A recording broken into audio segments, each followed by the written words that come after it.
इंसान का खून पीकर जवान हुई राजकुमारी मयूरी, उसे जिसने भी देखा पागल हो गया और उसके जो करीब आया कभी जिंदा नहीं बचा। कहते हैं कि 3 साल की उम्र में मरी हुई एक राजकुमारी मयूरी को तांत्रिकों ने शैतान के जरिए जिंदा किया था, इसलिए उसकी खूबसूरती इंसानों को अपनी ओर खींच लेती।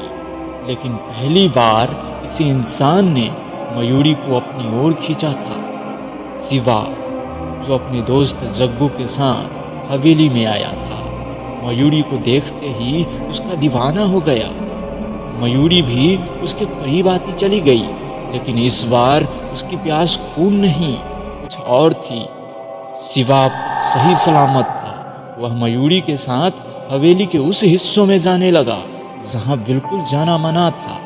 फिर एक रात उसको वह मिला जिसके लिए वह हवेली में आया था, लेकिन तभी मयूरी ने उसे देख लिया और वह अपनी असली रूप में आ गई।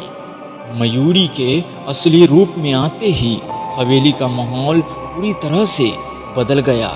हवेली की दीवारों में जैसे अचानक एक गहरी सर्दी का एहसास हो गया और आसपास का अंधेरा और भी घना हो गया।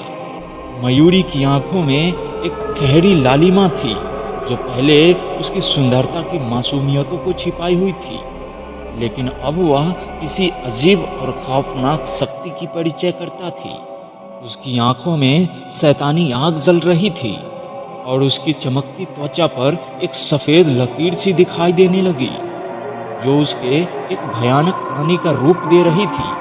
शिवा, जो अब तक मयूरी की खूबसूरती और आकर्षण में खोया हुआ था, अचानक ठिठक सी गया। उसका दिल जोर जोर से धड़कने लगा और उसकी आंखों के सामने यह समझने की कोशिश करने का समय था कि वह क्या देख रहा था। वह अब मयूरी से डरने लगा था, क्योंकि वह जान चुका था कि वह अब सिर्फ एक खूबसूरत राजकुमारी नहीं, बल्कि एक खौफनाक ताकत थी। तुम कौन हो? तुम कौन हो? शिवा की आवाज कांपते हुए निकली। मयूरी ने अपनी लाल आंखों से शिवा को देखा और फिर एक खौफनाक मुस्कान दी। मैं वही हूँ जिसे तुमने कभी सोचा भी नहीं था, एक मृत्यु लड़की जिसे शैतान ने जिंदा किया था। शिवा ने डर के साथ एक कदम पीछे खींचा, लेकिन मयूरी ने अपनी जादुई ताकत से उसे रोक लिया।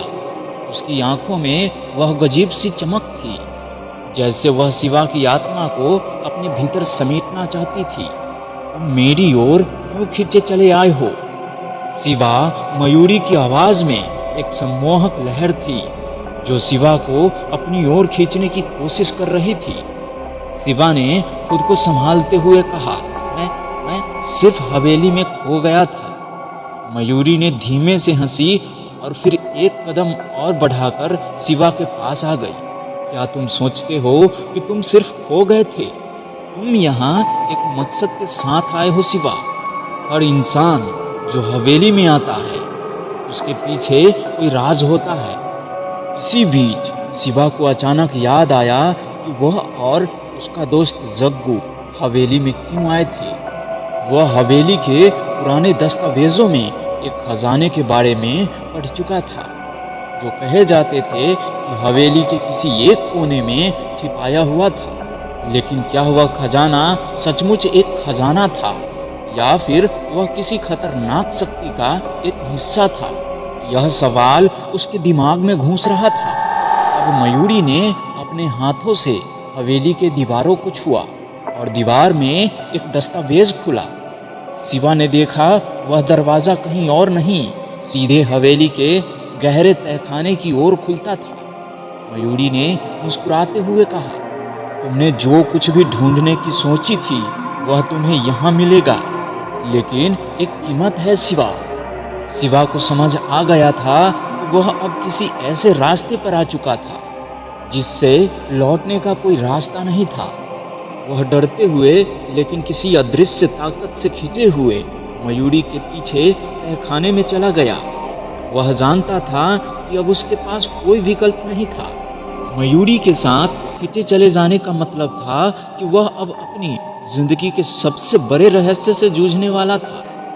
जब वह तहखाने में पहुंचे तो वहां की दीवारों पर अजीब से प्रतीक बने हुए थे और एक बड़ी सी पत्थर की बेदी थी। मयूरी ने शिवा को देखा और कहा, ये जगह वह जगह है जहां तुम्हारी किस्मत तय होगी। शिवा की धड़कन तेज हो गई। वो अब पूरी तरह से समझ चुका था कि मयूरी के साथ उसकी मुलाकात एक भयानक खेल का हिस्सा थी। वह खजाना नहीं बल्कि उसकी आत्मा के साथ एक सौदा था।